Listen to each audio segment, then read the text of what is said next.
Hey, we're live here in Nourish, Heal, and Thrive. Today, I have Julie Kleinhans with me. She's from Reshape and Recover, and she has this program that I'm really excited to learn about. And first of all, Julie, thank you for being here. Thank you for having me. I appreciate it. Yeah, so Julie, tell us who you are, where you're from, and what you do. My name is Julie Kleinhans, and I currently live in Phoenix, Arizona, but I spent most of my life in Minnesota. So now you know why I live in Phoenix. Yeah, cool. I've And lived in both places, actually. you Uh, have been to both? yeah, we'll talk about this later, but yeah, well, please continue. So I work full time as an IT manager, and I have Reshape and Recover also as a way to help others and to continue my 12-step walk. That's amazing. So tell us more about the 12-step walk and how you got involved in all this. Well, it kind of started when I was young. Have struggled with overeating most of my life. Started when I was young. Like I said, I would sneak cookies at my grandma's house. And who sneaks cookies at their grandma's house? I mean, she made the cookies for me and my sisters, but I wanted more, so I would always go back to the cookie jar and lift the lid just very carefully so it didn't make any noise, and then eat more cookies. And I would do this over and over again, and I felt guilty about it, but I felt powerless. And that was kind of a theme throughout my childhood and into adulthood. And babysitting, going through other people's cupboards looking for sweets and feeling guilty again, but powerless. It's like I just felt like I had to have them. And I yo-yo dieted most of my life, so I would lose all the weight and then gain it back again, and then lose more weight and gain it back again. And I had three children, so I was pregnant three times, gained massive amounts, and lost it each time afterwards. But after that third child, it was just hard. I got almost all the way down, and I had joined Weight Watchers, and I was like 3 pounds from my goal weight, and I just couldn't lose anymore because I was binging on the weekends. And I asked the leader, could I just change my goal weight? And she's like, yeah, I suppose, but I don't feel like you have control over your eating. And she was totally right. I didn't. And I was on maintenance for maybe 3 days. I started gaining weight again. And after that, I just couldn't lose any more weight. And I was up over 200 pounds. And I am not quite 5'4", so that's a lot of weight for someone my size.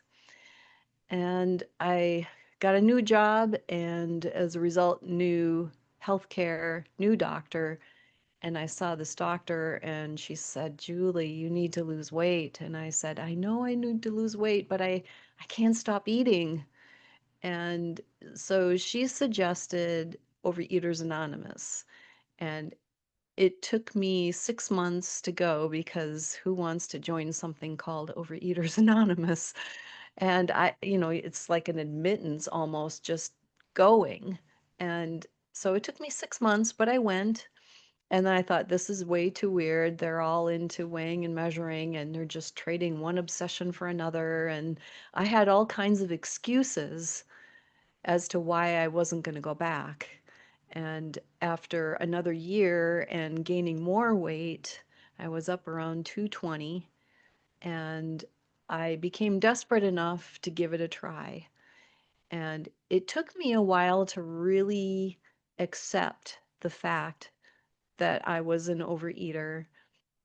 Nobody really wants to accept that. But if you think about it, if you're overweight, then you're eating too much. You're eating more than your body needs. And if dieting is a problem, or because you keep gaining it back, which was my story, then, I totally get it. The food out there right now is very addictive. Sugar is addictive, and they're just now doing research that corroborates that, and they're finding that it's as addictive as heroin, even, which doesn't surprise me too much. But it takes a while for you to really believe that.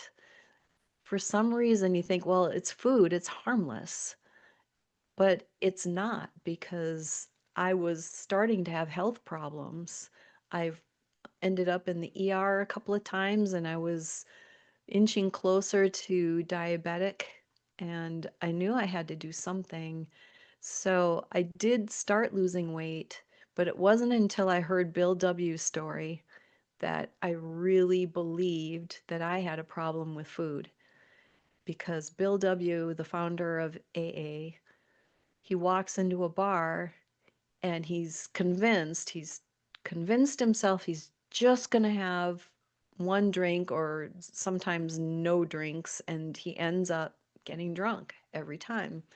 And I thought, that is just like me, except not with alcohol. I've never had a problem with alcohol, but that's me with food. And it wasn't until I heard his story that I really saw I was just like the alcoholic, except with sugar and other high carbs. They turn to sugar in your blood. So it's very similar. And alcohol, too, actually turns to sugar in your blood. So they're very relatable addictions. And so once I really accepted that, I was able to what we call abstain from my binge foods. And I have been abstinent from my binge food since April 4th, 2008. And I'm maintaining a 90-pound weight loss from just around that time. So it was really a freeing thing for me. And I am 61 years old and I can do the splits. I'm very proud to say that. I can do the splits and I'm healthy. I have a very active job as an IT person. I have to crawl under desks and crawl around desks and over desks and to get to computer equipment, and it's all possible because I was able to lose weight and get into shape. And so through nutrition and the 12 steps, um, I was able to find that with God's help. Without God, I never would have been able to do any of this. And um, I wanted to find a Christ centered version of Overeaters Anonymous, and I just didn't find something exactly what I was looking for. They have some Christian recovery groups, but none of them that I found were food oriented. And it's really a different animal. So really kind of needs its own support. And so I decided I wanted to start one myself. And I almost feel like God's been preparing me for this for years. With my IT knowledge, I am able to do websites and some of the other marketing things that are more difficult for others. Although I admittedly am not an IT genius, so sometimes I struggle with it too. But with that background, plus I was very involved in Overeaters Anonymous. I had planned several conventions, and I was the regional chairperson for a few years, and just had that experience. And I saw people coming and going in and out of Overeaters Anonymous, and I thought, it just breaks my heart to see people leave. Why are they leaving? And I firmly believe that it's because people aren't working the steps. They don't finish the steps. They don't see the importance of the steps. And the 12 steps are super important. That's where the healing is, because we eat because of past trauma, past emotional trauma, and it's also, a lot of it is because it's a habit. It's a habit of comfort that we've learned. And so unlearning that is difficult. And So, me and a friend of mine wrote a program that we called Quick Steps. And so we took people through the first 5 steps one Saturday morning, and then 2 weeks later, we take them through the rest of it. Some of it you have to do on your own. Fourth and fifth step you really have to do on your own. So that's why the 2 weeks between the two, they have to get that done and then come back and then we finish up. And the ninth step is really something you have to do on your own also, but we at least tell them how to do it and have them get them set up with a sponsor who can help them. So I have something similar in Reshape and Recover. I do a little bit more than Overeaters Anonymous in that I've learned some things about nutrition in the past, and I definitely recommend seeing your doctor. But I can help you get started at least with a template that you can bring to your doctor and say, "How's this?" And so that can be really helpful. And also getting people through the steps. And we have 3 meeting options per week. And right now I have 6 members hoping to grow. And so I'm really looking forward to helping more people. I've had one person with me for 2 people for over a year, and one has lost 50 and the other 20. And then I'm helping someone else on the side, and she's lost 60 pounds. So I know the program works, but it can be a tricky one because people are like, "Oh, I don't want to give up my favorite dessert for the rest of my life." And I don't think of it that way. I think of it as just one day at a time. And if you can do it for like 3 weeks, sometimes it takes a little longer. It's like you feel so much better.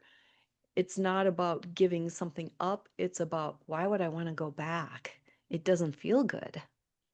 And you feel so much better once the sugar and all of the chemicals that are in processed foods start to get out of your system.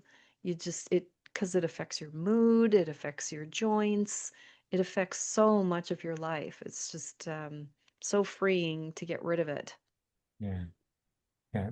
That's an amazing story. And I'm definitely going to ask you more questions about your program and the 12 steps. But before we get into that, uh, I want to celebrate you on losing the 90 pounds. That's amazing. Keeping it off for nearly 20 years now. That's also amazing. So congratulations. And Thank thank you. you for sharing your story. Um, also, my question was the first time you checked out Overeaters Anonymous, you said you didn't want to like admit that you were an overeater. So how did it feel that first time that you went back and you admitted that you were an overeater? Well, I didn't admit it right away, but I sat there at the group and I listened to, it was a pretty small group, and I was looking around the room thinking, this can't work. I mean, most of them are fat like me, and except for that skinny girl, what is she doing here? There was no pleasing me because I really didn't want to admit it yet. And I talked to them afterwards, and they were so kind. And um, the ones that were heavy said, "Yeah, we still have weight to lose, but they were down different pounds." And the skinny girl that I wondered what she was doing there, she was maintaining a 40-pound weight loss. That's what she was doing there. So when I started to hear and listen to their stories and try to let go of some of that willfulness, that's when my heart started to soften towards it. It's kind of funny to think about how stubborn we can be, especially me. Yeah, no, I think most people are, and I think a lot of people here in the group are going to resonate with you because of that. I mean, it's amazing. Most people see, like you said, you had there was the skinny girl, what's she doing? And they see people like you and me, we have stories that we were bigger and but they don't see that right away. They're like, what is this guy doing talking about weight loss? Or what are you? talking about weight loss, but Right.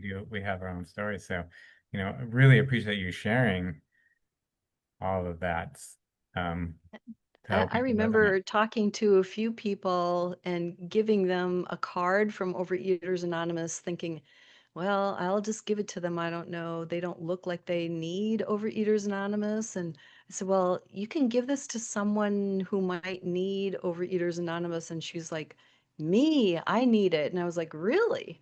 And she's like, yeah, I over exercise to maintain my weight. And you just never know what somebody's story is. And food is such a powerful um, enemy. Yeah, absolutely. And you're right. Sugar is worse than some illegal drugs. So, but Mhm. we can get the sugar anytime we want. It's completely legal, and you just go to the grocery store and pick it up. Right. And I'm Yes. not completely sugar free, I just I watch it. I don't eat I haven't had any cookies or candy or cake or anything like that for since 2008. But there's so much that has sugar in it. I just make sure that the item that is like less than 5 grams or less of sugar per item, and um, so that helps keep it down a lot. And if I find that I've eaten something and I immediately want more of it, then I know that that's something I can't eat. And so I don't eat it. Okay. Wow. And is that difficult? Do you find yourself struggling to turn those foods down, or is it easy for you now? Not anymore. Sometimes you'll walk by it at work and just smell the smells and it's like, "Oh, I used to love that, but that's poison for me and I don't want it anymore." So, yeah. Okay. And so tell us more about Reshape and Recover. It's a 12-step program similar to Overeaters Anonymous, but you've brought the Christ consciousness aspect into it. I did. Yeah, I rewrote the 12 steps and so that it was for food and Christ-centered. And I sent it to AA and got their approval to use it in my program. And as long as I say that I'm not affiliated with them in any way, they're okay with me using it. So that's not a problem. I'm happy to do that. And I'm not affiliated with any other 12-step group either. It's my own, and I wrote a book to go along with it. It's called the 12 Steps to Recovery from Overeating. And I wrote a journal also. And so the two together are really helpful in um, overcoming overeating. Yeah, sounds like it. Wow. So do you see most of your clients in person, over Zoom, online? How does that work? Most of them are on Zoom, and I also talk to them on the phone. I've got two different membership tiers. Um, the one that I recommend most people come in at is $97 a month, which is still pretty affordable, really. And they get a weekly coaching call from me. It helps keep them um, willing, motivated, and because it's easy to forget the reason why you want to do this, and then as you're talking about it, it's like, oh yeah, I remember why I don't want to eat those types of foods anymore because it doesn't make me feel good.